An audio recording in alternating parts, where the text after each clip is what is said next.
Yvette a remplacé à Paris son père chauffeur de taxi, victime d'une agression nocturne et qui se trouvait dans une situation financière difficile. Les parents d'Yvette vivent séparés depuis 10 ans, mais la jeune femme a réussi à envoyer son père faire sa convalescence en Bretagne, où la mère tient un petit commerce. Le bonheur des autres, c'est bien, mais le sien. Après l'agitation des sentiments, le calme. Après les rendez-vous, les rencontres, les voyages, me voici seule à Paris. Ici, prime vert. Position déjà donnée. Je suis libre étoile. Et je m'ennuie. Papa, lui, est encore croisic. L'armistice est conclu, mais ce n'est pas encore la paix.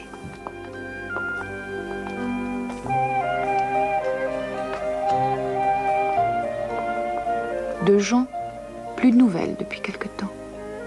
M'a-t-il oublié? Claude est en vacances dans sa famille.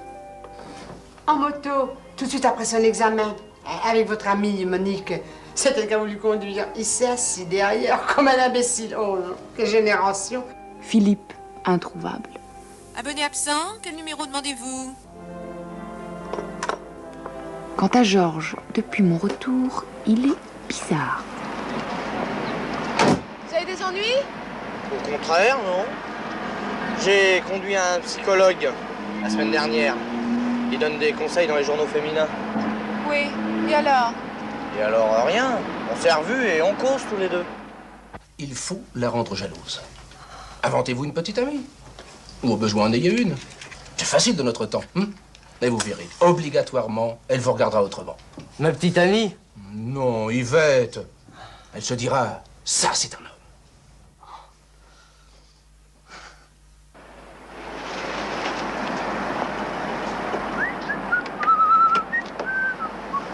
Bah, vous êtes bien gai. Eh oui, la vie est pleine de surprises. Ne me demandez pas laquelle. J'osais pas. De toute façon, ça sera bientôt plus un secret pour personne, alors. Ah bon, alors si je comprends bien, vous n'êtes pas libre ces jours-ci. Non. Pourquoi? Mais c'est dommage, parce que je pensais qu'on aurait peut-être pu dîner ensemble tous les deux. Les Rémy aussi sont en vacances. Et je dîne toute seule dans la salle à manger.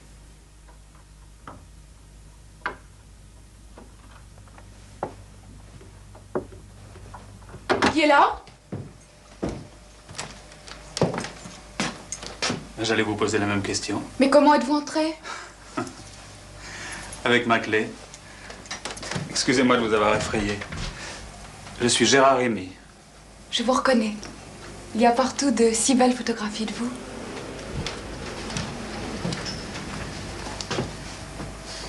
Pardon de vous décevoir. Et merci de m'avoir reconnu. Moi aussi, je vous connais. Yvette, c'est bien ça? Ma mère m'a beaucoup parlé de vous dans ses lettres. Ils ne sont pas là? Ils sont partis en vacances. En vacances. Voyez-vous ça? Sans demander la permission à leur fils. Ils ne vous attendaient pas. J'ai toujours été l'imprévu dans leur vie. Ils vous aiment beaucoup. Mais on vous a libéré? C'est le mot. Vous êtes guéri alors? En tout cas, je me sens bien. Il y a des années que je me suis pas senti aussi bien. Mais je vous dérange, vous alliez dîner? Oh non, j'hésitais. Je traînais un peu. Mais vous avez faim peut-être? Je meurs de faim. Le voyage, ça creuse. Voulez-vous que je vous fasse des œufs? Il me reste une tranche de jambon et j'allais faire des pâtes. Non, merci. J'ai faim de Paris aussi. Il y a si longtemps. Si vous voulez, je vous amène dîner. Ah oui. Comme elle a dit ça. Mais où allez-vous habiter? Votre studio là-haut, c'est moi qui l'ai pris. Et puis, comme j'étais seule, je suis redescendue ici. Ben, j'en suis content. Et puis, rien n'est prêt. Le ménage n'est pas fait. Et puis, je n'ai pas de drap. Votre mère a fermé les armoires. Tout ça n'a aucune importance. Est-ce que vous imaginez le bonheur que peut avoir un voyageur qui vient du bout de la nuit en retrouvant la maison? Et la famille qui n'est pas là pour l'accueillir. Comme ils regretteront. Et à sa place, je trouve la jeunesse. Ben, j'ai l'impression que je rêve. Moi aussi. Alors rêvons ensemble. Et ne nous réveillons pas. Je vais m'habiller.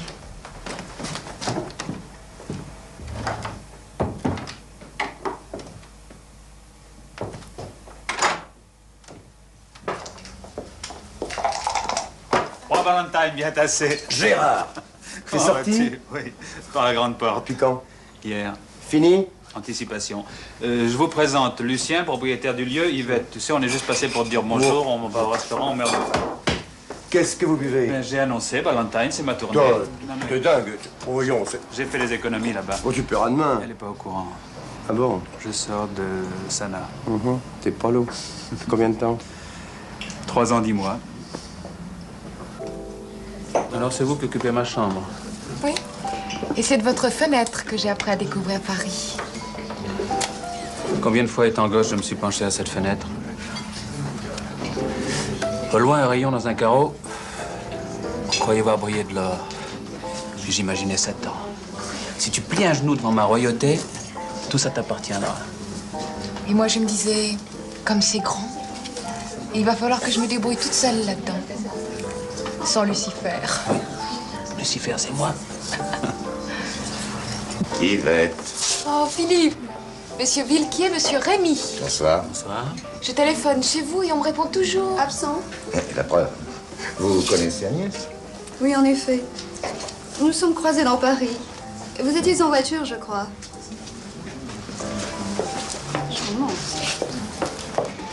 C'est un homme charmant qui m'a rendu service. Alors, il faut le soigner. Et pas le guérir. Pourquoi? En espérant que c'est une maladie contagieuse et que tout le monde l'attrapera. Oh, je vous demande pardon, je me lève le matin de bonne heure. Mais je suis bien ici. On va la mettre au dodo, la petite fille. Garçon, s'il vous plaît.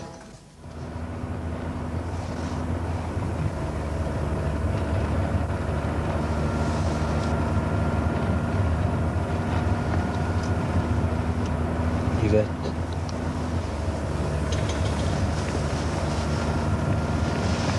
Je ne suis plus malade, on peut m'embrasser. Ce n'est pas à ça que j'ai pensé.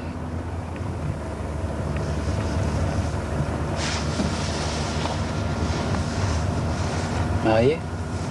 Non, c'est pour faire plus sérieux. Vous faites déjà trop sérieux. Vous me direz, hein? C'est plein de sens unique, moi je m'y perds. Oui, ça tourne beaucoup, mais c'est tout droit. Alors, la première à droite, la première à gauche et à droite encore.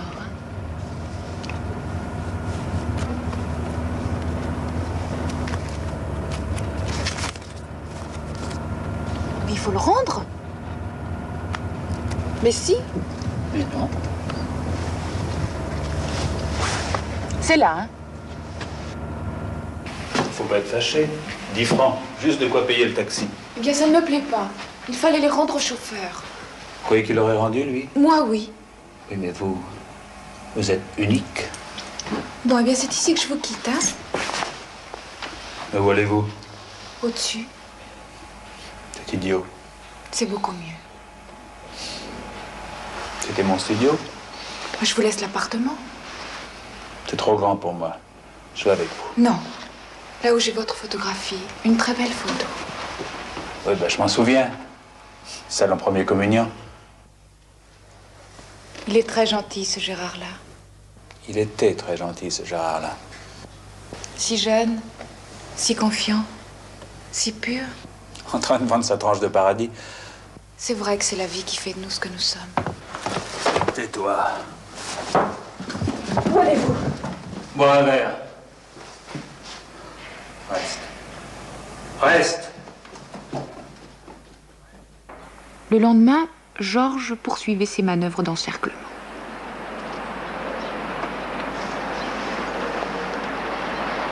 Si ça vous dérange pas, Yvette, vous pourriez faire la nuit de temps en temps, ça m'arrangerait. Ah, ce que je vois, ça devient très sérieux. Faut pas être égoïste. Elle ne peut pas dormir le jour. C'est les nerfs. Eh bien, d'accord pour la nuit. Quand voulez-vous?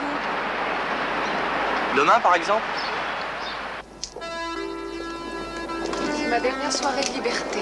C'est gentil de me la donner. Et vous, qu'est-ce que vous allez faire? Ah, si je le savais. Moi, ce qui me fait peur, c'est le tous les jours. Vous êtes une travailleuse. Le travail, c'est indispensable pour vous dans la vie. Moi, ils ont voulu faire de moi un jeune premier parce que les amis de ma mère disaient « Il est joli garçon ». En récitation, j'étais toujours le premier. Mais le talent, ça, ils ont oublié de me le donner. Je suis pas aigri, Yvette, non. Mais on m'a pris de belles années. Et pour toujours. Si je pouvais vous aider. Si votre coéquipier se marie, je le remplacerai. Vous la nuit, moi le jour, et inversement. De cette façon, vous n'aurez plus besoin de fermer votre porte à clé.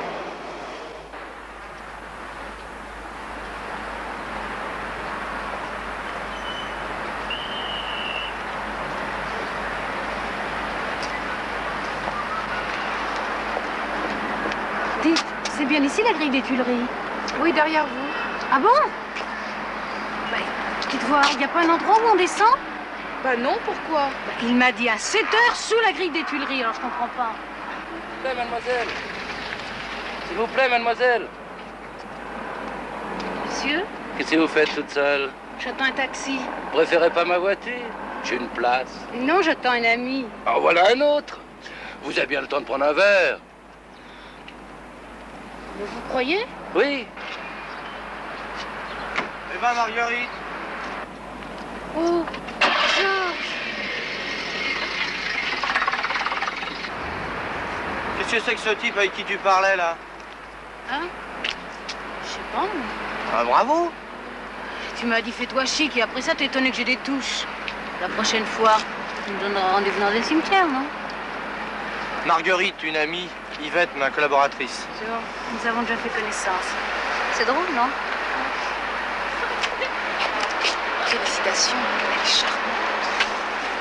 Dites, faites attention à la nuit. Hein. Si vous arrivez quelque chose, je me le pardonnerai pas. Et voilà la nuit. Tout change. Les gens, les choses, la ville. Paris de la nuit.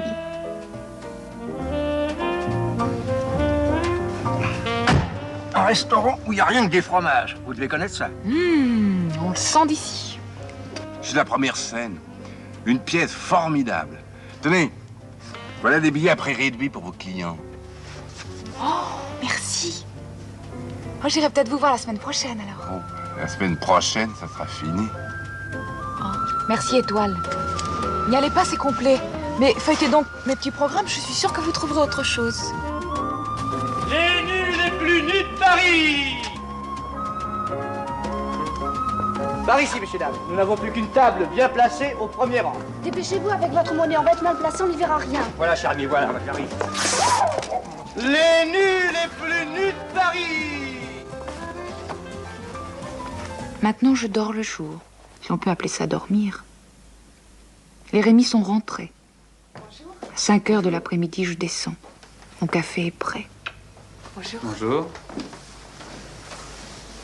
J'avais honte cette nuit. J'étais au cinéma avec des amis pendant que vous travailliez. Vous n'êtes pas trop fatigué? Je vais chercher les croissants. C'est Gérard qui vous l'a préparé. Comment le trouvez-vous? Le café très bon. Et Gérard, charmant. Vous avez fait une très forte impression sur lui. Oh, ma petite Yvette, laissez-moi rêver. C'est une petite belle fille comme vous qu'il nous faudrait. Madame Rémy fait mieux que rêver. Oh, je vous demande pardon, ma petite Yvette, de m'être introduite comme ça chez vous, mais je cherchais si vous n'aviez pas les poèmes de Lecomte de Lille. Sous mon matelas, ce n'étaient pas les poèmes de Lecomte de Lille qu'il y avait, mais une petite branche de romarin, son porte-bonheur pour les couples. C'est le fils de monsieur et madame Rémy. Je suis locataire chez eux. Et puisque Nicole et Pierre partent en vacances, il a une très bonne voix, il a préparé 3 ans le conservatoire. Puis il est tombé malade. C'était peut-être pas très bon de rester enfermé toute la nuit dans un standard. Ce n'est pas très bon non plus de rester sans travailler. Il a une très belle voix. Il doit être joli garçon si c'est votre protégé. J'aimerais qu'il soit le vôtre. Et depuis hier... Étoile au micro. Bonsoir, petite prime vert. Bonsoir, grande étoile. J'ai une bonne cliente pour ma prime vert, la chanteuse Domenica. Elle passe dans 3 boîtes, tu la conduis de l'une à l'autre. Pour Gérard 3 tours de chant dans la même soirée, ça doit être dur, votre métier. Quand ça marche, on ne se plaint pas. J'ai un ami musicien. Il est en tournée. Ce soir, il doit être en Égypte. Ah, l'Égypte. Un bijou de famille. J'ai tout perdu au cercle. Ma mère est malade et j'ai pas d'argent pour prendre le train. Gérard, J'ai un client qui me propose un diamant pour un billet de 100 francs. Eh ben, tu leur dis que ma grand-mère est tombée de bicyclette et qu'elle vend ses dents en or. Quand papa est revenu, c'était un matin. Je dormais. Comment elle fait la nuit?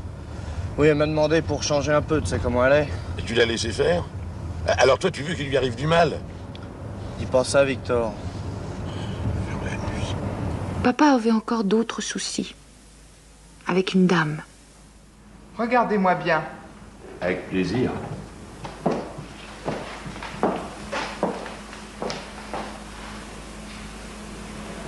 Levez-vous. Maintenant, avec des yeux comme les vôtres, je comprends que vous soyez devenu oculiste. Je vais vous demander quand même de fermer les vôtres.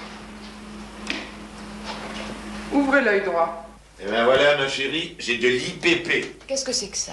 De l'incapacité permanente et partielle. Oh, partielle et définitive. Les yeux, tu comprends? Alors le volant, adieu le volant. Mais l'assurance? Assurance de leur considération distinguée, voilà ce que je toucherai. Mais non, enfin tous les jours le pavillon avance. Mais et ta mère, tu crois que ça avance avec elle? Et toi qui fais la nuit? Mais tu me dis ça comme si C'est parce que je voudrais que ce qui m'est arrivé te serve de leçon. Mais je fais du judo. Ah, autre chose, ce garçon.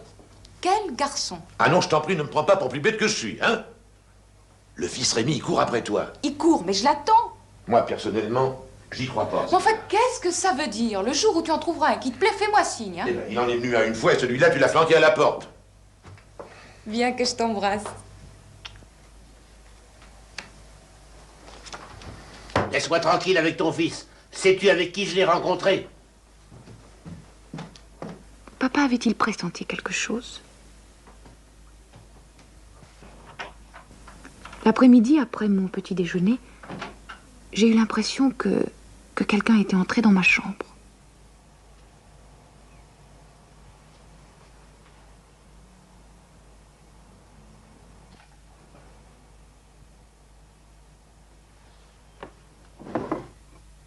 Mes clés de voiture, mon double à moi, avaient disparu.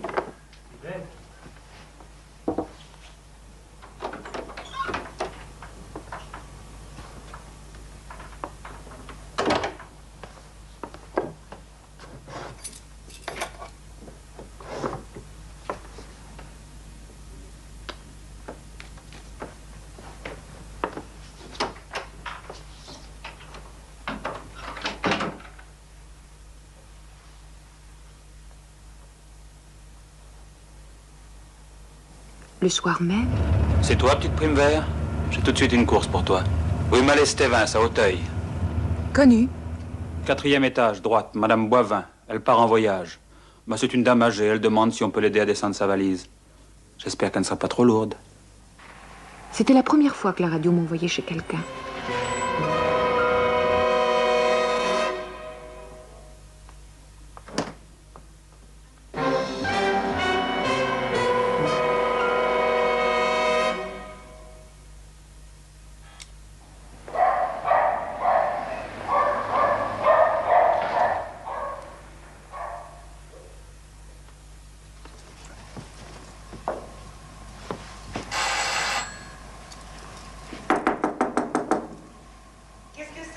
Madame Boivin, c'est le taxi. Le taxi? Pour la valise. Quelle valise? Mais vous êtes bien Madame Boivin? Oui, mais je n'ai pas demandé de taxi. Mais vous ne partez pas en voyage? Mais où voulez-vous que je parte? Et avec qui?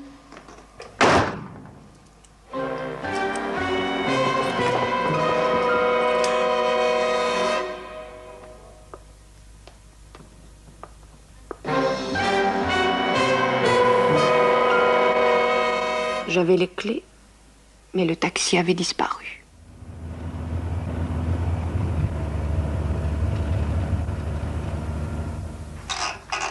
Merci. J'ai laissé mes clés sur la voiture. Donc vous aviez laissé vos clés dessus. Je n'avais pas pensé que... Au moment où j'ai quitté la place de la Concorde, un monsieur m'a fait signe. Comment était-il? Grand. Avec un imperméable? Oui. Un accent? Non. Il m'a dit de l'arrêter au coin de la rue Malestévin. Il a payé et là, une dame... Petite, grande? Je ne sais pas. Vous n'êtes pas très physionomiste, vous, hein? Bon. Elle m'a dit de monter chez une Madame Boivin au 4e étage. Elle part en voyage. Je suis montée. Vous savez le reste. Cette dame, on l'a pas trouvée. L'homme. Ce que je souhaite pour vous, c'est qu'on trouve le taxi. J'ai pas besoin de vous dire que vous avez intérêt à nous dire toute la vérité. Une licence de chauffeur, ça se retire vite.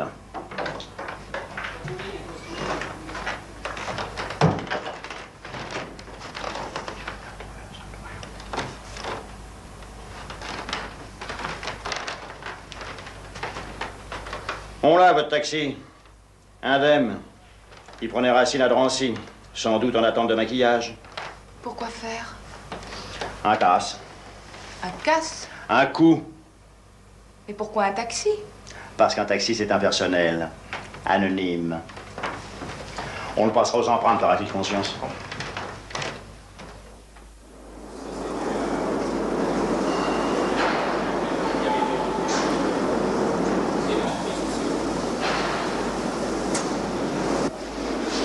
Pourquoi vous leur avez raconté ça? Ça me regarde. Maintenant, Gérard, à nous deux. Je vous ai vu remettre les clés dans mon tiroir. J'étais derrière la penderie. Alors si vous savez tout, vous avez besoin d'un taxi. Pour un casse? Oui. J'ai pensé au vôtre. C'est gentil. Ça ne pouvait pas vous faire de tort. C'était sans danger pour vous. À la fin, le coup a foiré et ils s'en sont débarrassés discrètement. Et si j'avais dit ce que je savais? J'ai de la chance. Et l'autre fois, vous en avez eu moins. Vous êtes au courant aussi? Non, mais je me doute. N'allez pas me croire. Pourtant, c'est la vérité. Je n'avais pas fait grand-chose. J'ai été condamné pour 5 ans de complicité. C'est une femme qui m'a chargé par vengeance. Je rétablis l'équilibre. Les pauvres vieux. Ça leur a porté un coup terrible. Heureusement, ça s'est passé en province. Ils ont pu rembourser petit à petit. Personne n'a rien su. C'est devenu le Sana. C'est pour ça que maintenant, ils sont obligés de prendre des sous-locataires.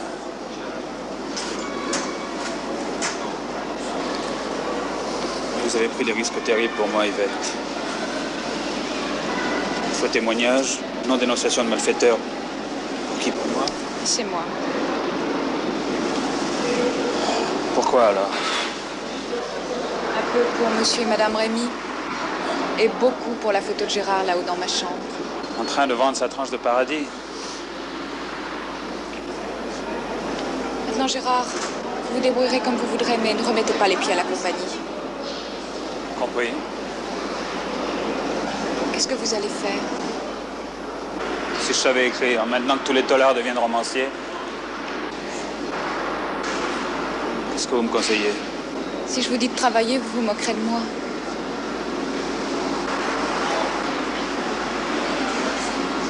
Bonne chance.